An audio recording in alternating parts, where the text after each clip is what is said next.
Bonjour, je suis Nicolas Dufresne et vous écoutez La fourmi dans la coquille, le podcast pour sortir du dédale.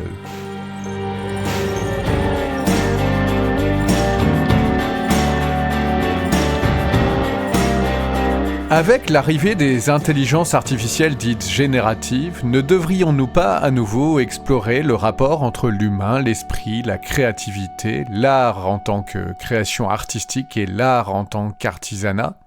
La fourmi dans la coquille, saison 1, épisode 4, sens, hallucination et démarche artistique. Non, l'IA n'hallucine pas, elle fait des erreurs. Non, elle ne crée pas, tout au mieux, elle applique des règles. Dans tous les cas, elle est bien loin de toute démarche artistique, sauf peut-être à la considérer elle-même comme une œuvre d'art.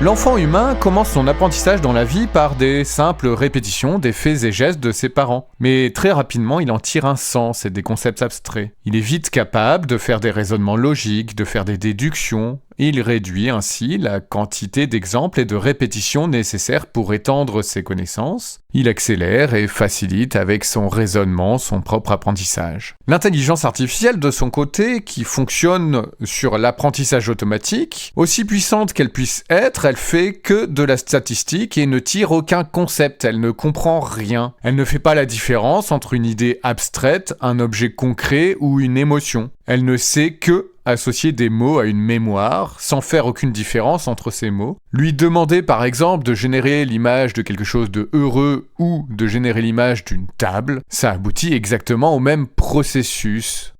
Alors certes, l'humain et l'IA, ils se basent tous les deux sur leur expérience, sur leur mémoire. Mais l'humain, lui, il fait le tri parmi toutes ces données, il fait un tri personnel et il est capable d'effectuer des raisonnements sur sa propre expérience. On peut voir là-dedans deux grandes catégories de processus cognitifs.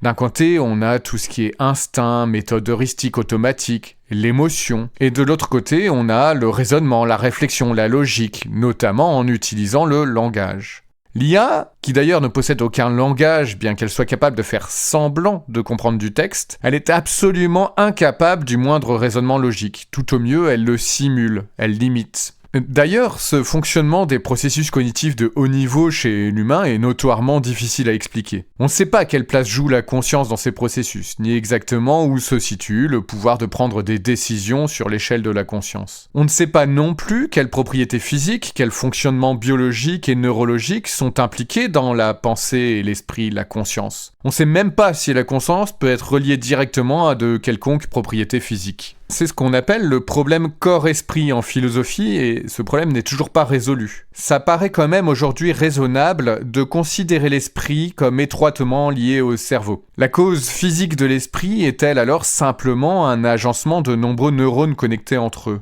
Cette question n'est toujours pas résolue et l'invention de l'intelligence artificielle est justement née d'une volonté d'explorer cette théorie. Parce que si c'est le cas, c'est ce qu'on appelle la théorie connexionniste. Si l'esprit est une conséquence du fonctionnement neurobiologique du cerveau, ou du moins s'il est une propriété émergente de l'agencement du cerveau, rien n'empêche d'imaginer qu'on puisse le reproduire artificiellement, pourvu qu'on sache atteindre le seuil de complexité nécessaire, bien sûr. Il faudra alors apprendre à reconnaître l'esprit ou la conscience, car tant qu'on n'aura pas résolu le problème corps-esprit, on ne saura pas reconnaître objectivement l'intelligence. On ne pourra pas être certain que la machine est un esprit ou pas, à la fois instinctif et capable de raisonnement, et capable d'améliorer ses propres capacités de raisonnement d'elle-même. Mais est-ce que cette question, elle doit déjà être posée ? Est-ce qu'on est proche d'un point de bascule et de l'émergence d'une véritable intelligence artificielle ? Bien sûr, il n'est jamais trop tôt pour anticiper, pour réfléchir, pour philosopher. Mais je pense qu'il faut aussi savoir relativiser les discours sensationnalistes ou alarmistes. Même en acceptant que le problème corps-esprit soit résolu, en partant du principe que l'esprit peut à minima être une propriété émergente d'un simple réseau de neurones, alors on doit aussi accepter sans justification aujourd'hui ni scientifique ni philosophique que la modélisation du neurone en tant que perceptron qu'on a dans tous les réseaux des intelligences artificielles,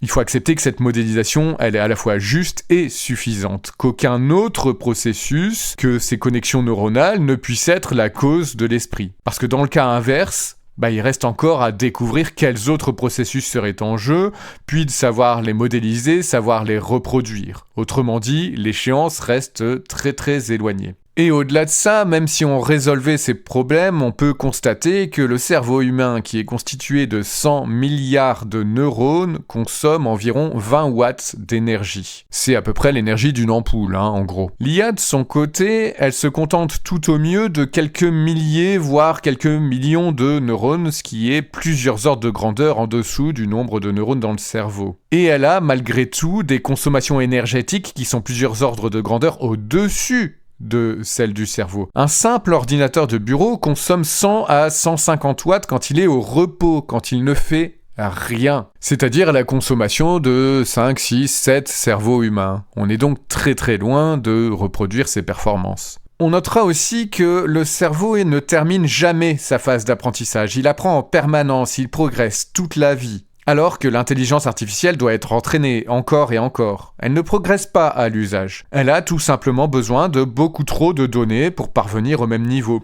Même si elle apprend pendant l'usage, même utilisée à très grande échelle, ses progrès restent désespérément lents et en plus de ça, on perd progressivement son alignement. Des humains doivent toujours rester dans la boucle pour superviser cet apprentissage et l'empêcher de partir n'importe où. Par exemple, souvenez-vous d'une intelligence artificielle qui s'appelait Tay, développée par Microsoft. C'était un robot conversationnel basé sur une IA qui apprenait des requêtes des internautes. Et puis cette IA, elle était devenue misogyne, raciste, négationniste en seulement 16 heures après sa connexion au réseau social Twitter en 2016, qui est devenu X depuis.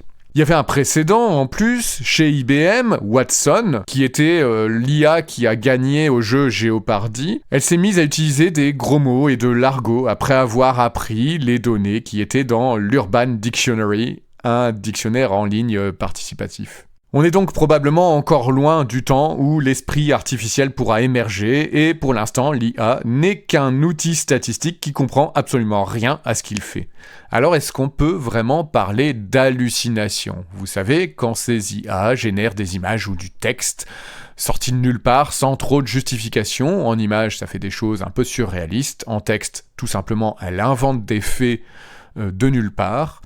Est-ce qu'on peut vraiment parler d'hallucination dans ces cas-là ?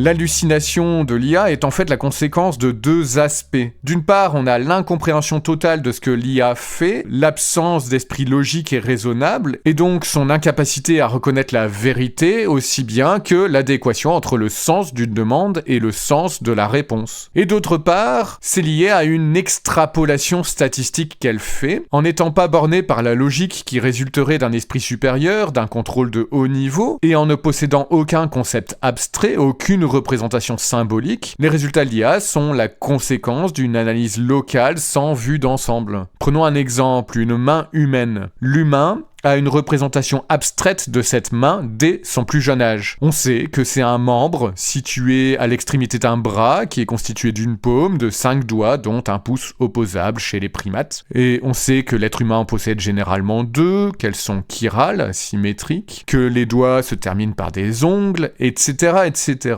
C'est une connaissance abstraite de la forme de la main qui permet à chacun de dessiner et reconnaître une main, même quand on n'en a qu'une vision partielle. Jamais on voit le dessus et le dessous de la main à la fois, on peut pas voir tous les doigts en fonction de la perspective, mais on sait quand même la reconnaître. On sait qu'il peut manquer des doigts, on sait que la main elle peut avoir des malformations, mais on sait que c'est une main. Du côté de l'IA, cette abstraction, elle est complètement impossible. Elle n'a pas les notions nécessaires. Elle ne sait pas ce que c'est un membre, un bras, un doigt. Elle sait pas compter. Elle connaît ni 2 ni 5. Elle ne fait pas la différence entre un doigt manquant ou un doigt qui serait juste caché derrière quelque chose. Pour l'IA, la main, c'est même pas une probabilité que certaines formes apparaissent à certaines coordonnées d'une image. Le concept de main n'existe même pas.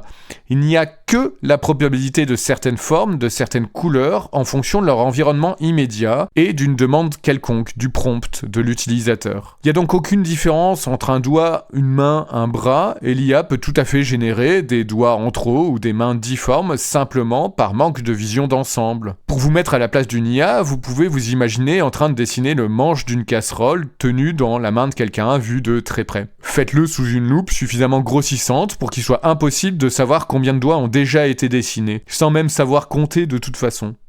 Du coup, vous êtes forcé d'ajouter les doigts en fonction des quelques informations locales à disposition, et il est fort probable que vous dessiniez trop ou pas assez de doigts sur le manche de la casserole. D'ailleurs, au cœur du fonctionnement de la plupart des IA, il y a réellement un découpage local comme ça. Pour des raisons de performance et de puissance de calcul, les réseaux de neurones y sont convolutifs, c'est-à-dire en gros qu'ils découpent les données en multiples sous-sections plus simples à traiter individuellement. Et puis ils font une intégration pour revenir à l'ensemble. Ce système est d'ailleurs complètement copié sur le fonctionnement du cortex visuel des mammifères, la différence primordiale étant que chez les mammifères, le cortex visuel ce n'est qu'une partie du cerveau, alors que les processus cognitifs prennent place dans le cerveau dans son ensemble, dans le cerveau entier, et avec des connexions bien plus multiples et complexes qui permettent justement le contrôle, la correction des erreurs et l'interprétation, la compréhension des données reçues par le cerveau. Ces processus d'ailleurs prennent du temps et ils n'empêchent pas toutes les erreurs, même les plus stupides, quand on prend pas le temps de bien réfléchir. Quand l'IA, de son côté, invente des mains qui sont complètement difformes ou avec trop de doigts, elle n'hallucine pas, elle n'invente rien, elle ne rêve pas, elle fait simplement des erreurs statistiques qui sont à la fois la conséquence de ses œillères et de sa stupidité, de son incapacité totale à accéder à l'abstraction purement humaine.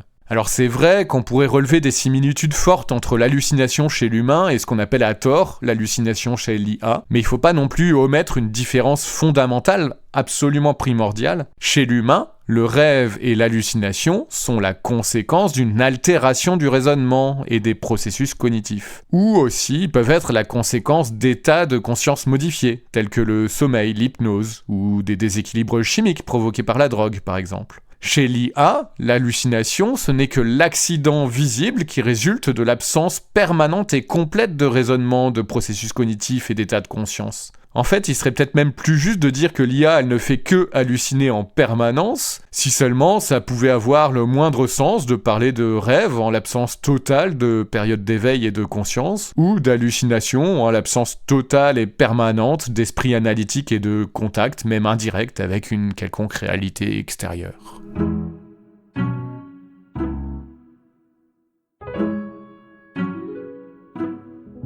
Alors, quel peut être le rapport entre l'intelligence artificielle et la pratique artistique ? Je vous propose de répondre à cette question en mettant en rapport l'IA et un très très bref retour sur l'histoire de l'art depuis l'époque classique. À l'époque classique, les beaux-arts, et aussi la musique dont elle ne faisait pas encore partie, étaient dans une quête de beauté objective, en définissant et suivant des règles esthétiques et rationnelles. On tirait donc un concept abstrait de la beauté que, par définition, une intelligence artificielle générative ne peut pas comprendre, puisqu'elle est incapable d'une quelconque abstraction, elle n'a connaissance d'aucune règle, ne possède aucune rationalité. En 300 ans, par contre, l'humanité a produit suffisamment d'œuvres qui répondent à ces canons de beauté de l'époque classique et continue encore d'en produire aujourd'hui, ce qui constitue une base de données absolument faramineuse qui permet de nourrir l'IA et lui permet donc de reproduire des belles œuvres en suivant ces règles qui sont aujourd'hui absolument consensuelles. Sans connaître une quelconque règle, l'IA est quand même capable de reproduire de manière statistique de belles images, de simplement belles images, c'est vrai. Mais l'art, c'est pas simplement la beauté. Au milieu du XVIIIe siècle, Edmund Burke, un philosophe irlandais, a introduit la notion du sublime. C'est ce qui a engendré le romantisme du XIXe siècle. Le sublime, il vient d'une part de la passion engendrée par la crainte, en particulier la crainte de la mort, et d'autre part de la grandeur, de l'infinité, de la magnificence des objets. Et le sublime souligne l'importance de l'immense, ou éventuellement du minuscule, du vertige, du vaste, de toutes ces dimensions émotionnelles à la fois hors du commun et dangereuses. Le sublime, c'est une émotion rare, c'est celle qu'on ressent face au vide depuis le sommet d'une montagne, ou au bord d'une mer agitée, ou probablement à la vision de la planète Terre depuis l'espace. Ça, ce n'est pas dans les exemples de Burke du XVIIIe siècle. L'émotion du sublime, elle est d'ailleurs très liée à la nature. Et on reconnaît dans ces thèmes ce qui va donner le romantisme du 19e siècle. Comment est-ce qu'une IA, qui ne fait que moyenner des choses déjà vues, pourrait seulement commencer à approcher le sublime que le romantisme a poursuivi durant tout le siècle suivant ? Comment l'IA pourrait comprendre quoi que ce soit à l'émotion qu'on ressent en haut d'une montagne en observant une mer de nuages ?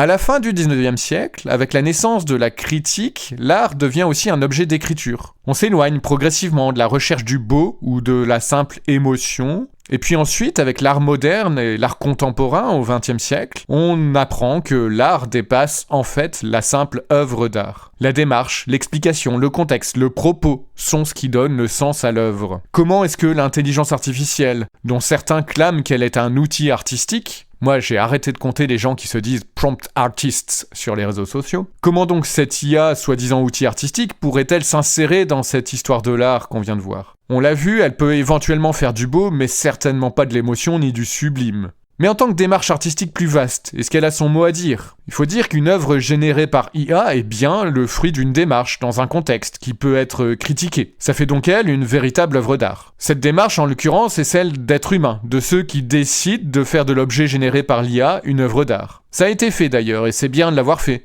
Oui, il fallait proposer, questionner, critiquer l'art en tant que fruit d'un algorithme. Tout récemment, une œuvre d'IA a été peinte par un robot soi-disant autonome. Alors je suis pas certain qu'on puisse qualifier un robot électrique et programmé de autonome, mais c'est une autre question. Cette œuvre d'art, peinte par un robot, donc, a été vendue aux enchères pour plus d'1,5 million d'euros. Alors c'est sans doute pas le robot qui a touché l'argent, et c'est pas sans rappeler, je trouve, cette œuvre qui s'appelle « Et le soleil s'endormit sur l'Adriatique », une huile sur toile peinte en 1910 par un certain Joachim Raphael Boronali. Il s'avérait que c'était en fait un canular, que Joachim Raphael Boronali était un âne prénommé Lolo, qui avait peint l'œuvre avec sa queue. C'est l'écrivain Roland Dorgelès qui avait monté ce canular, un peu pour se moquer justement de l'art contemporain. Vous pourrez admirer cette œuvre en vous rendant sur lafourmi.media, ainsi que le tableau peint par le robot IA dont je parlais tout à l'heure, qui est, comme par hasard, un portrait de Alan Turing.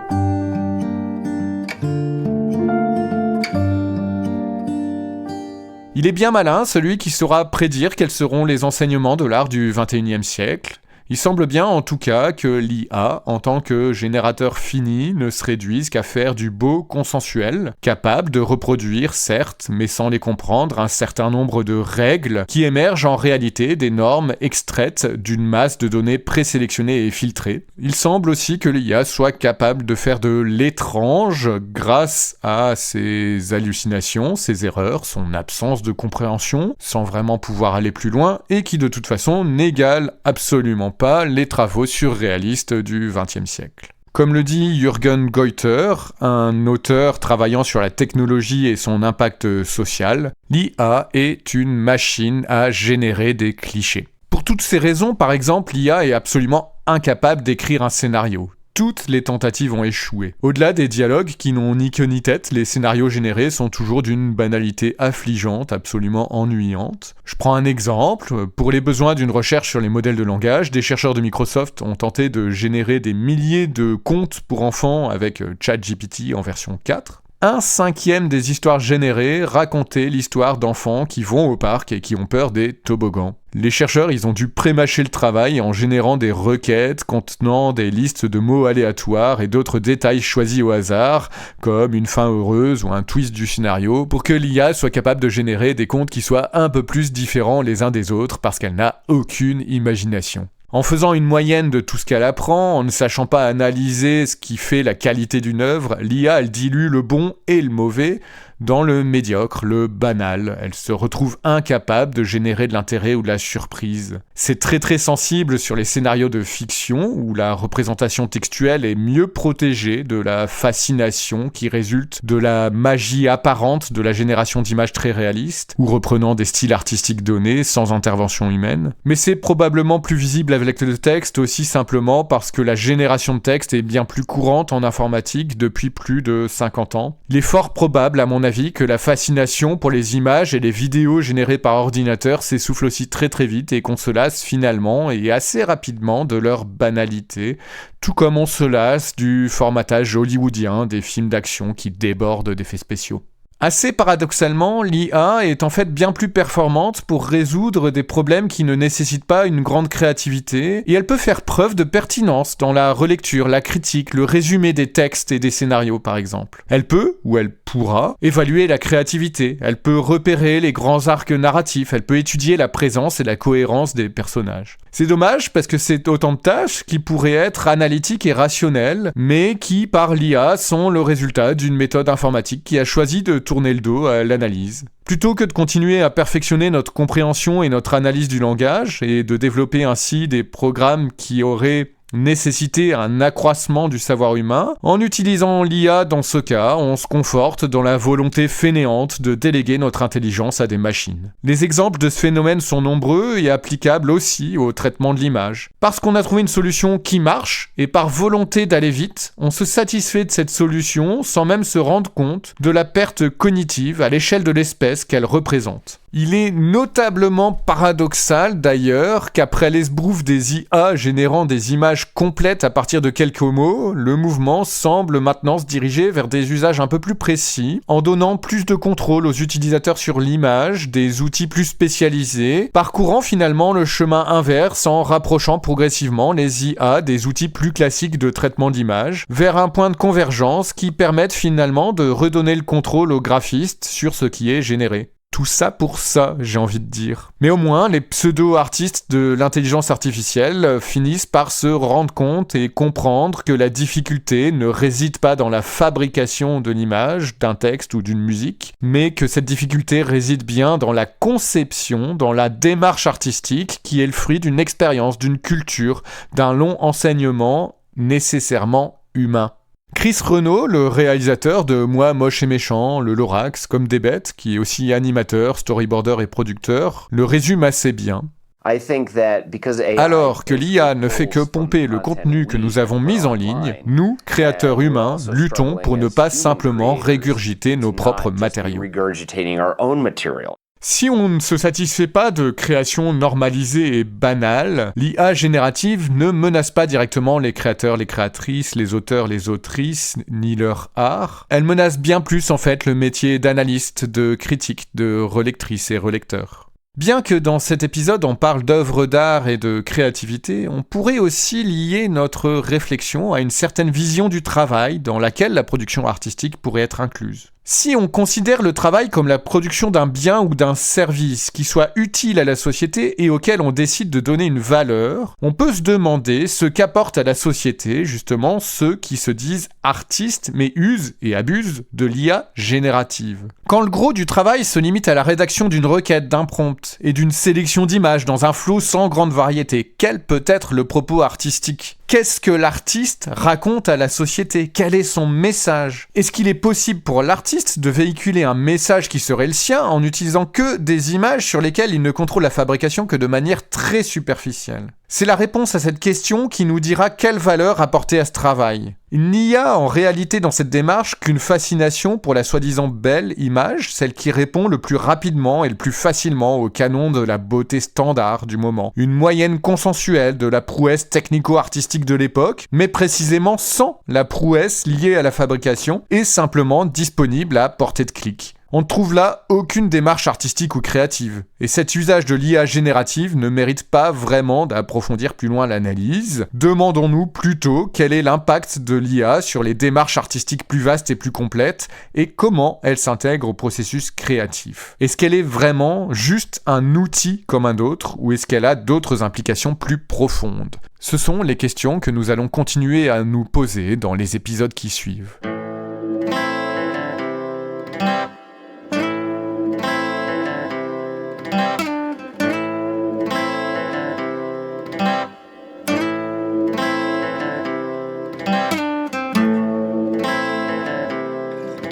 Dans notre monde contemporain, l'art, comme les sciences et les techniques d'ailleurs, est pratiqué par un nombre toujours croissant de personnes. Suffisamment même que si seulement quelques-unes accèdent à une certaine célébrité, on croise des artistes à tous les coins de rue numériques. Certaines de ces personnes ne se considèrent d'ailleurs même pas comme des artistes, mais elles sont nombreuses, celles qui s'essaient à la création. C'est une des heureuses conséquences du développement d'Internet, et c'est ce qui fait que les intelligences artificielles génératives ont pu se nourrir, que ce soit légalement et ouvertement ou pas, d'une quantité infinie d'œuvres diverses et variées. Alors si chacune des œuvres de l'IA prises individuellement ne peut pas être considérée comme de l'art, pour toutes les raisons qu'on vient de voir, elles sont toutes le fruit de cet apprentissage basé sur des millions d'œuvres d'art. Si on considère alors toutes les œuvres générées par IA comme un tout dans un contexte bien particulier, pourquoi ne pas considérer l'ensemble des IA elles-mêmes comme une seule et unique, mais gigantesque œuvre d'art collective, sociétale et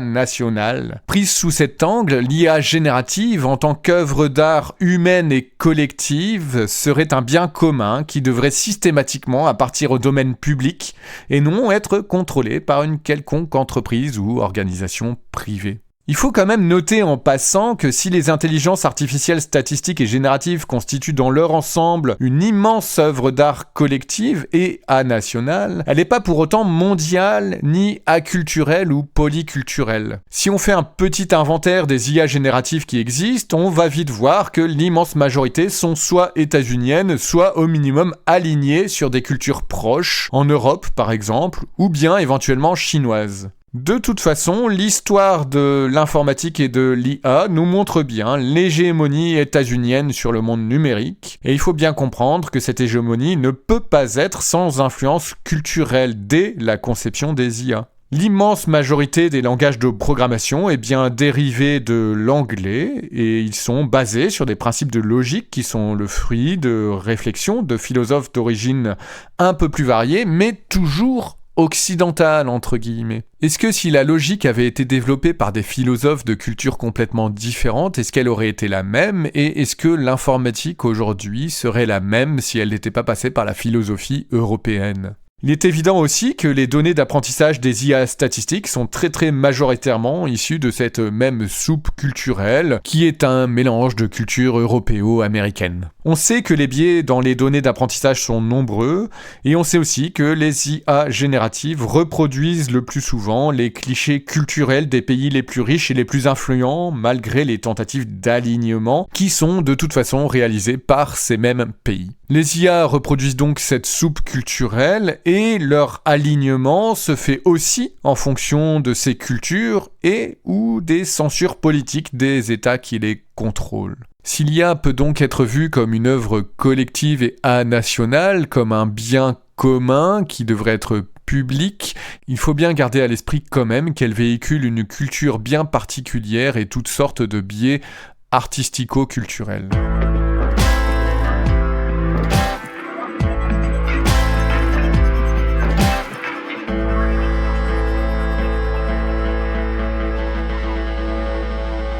Dans le prochain épisode de La fourmi dans la coquille, nous reviendrons plus en détail sur la créativité et le geste créateur, et nous reviendrons aussi sur la recherche de connaissances et la sérendipité.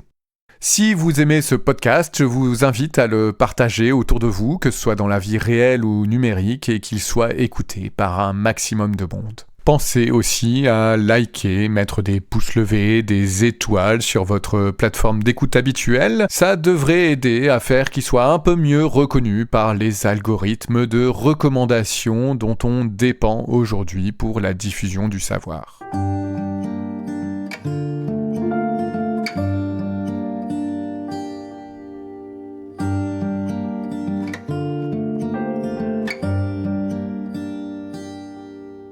C'était La fourmi dans la coquille, le podcast qui cherche la sortie par Nicolas Dufresne. Merci à tous ceux qui m'ont aidé à réaliser ce podcast, et en particulier Anna Halsey. Tout au long de ce podcast, vous avez pu entendre des musiques de Aluminum Forest, Mountain Sounds et Christian Taus sous licence Creative Commons. Ce podcast est entièrement réalisé avec des logiciels libres et open source. N'hésitez pas à m'envoyer vos questions et vos réactions à contact@lafourmi.media. Vous pouvez aussi nous rejoindre sur nos réseaux sociaux et sur notre serveur Discord disponible sur lafourmi.media. Si vous avez aimé cet épisode, vous pouvez soutenir le podcast sur lafourmi.media où vous pourrez faire un don ou trouver des options pour un soutien régulier.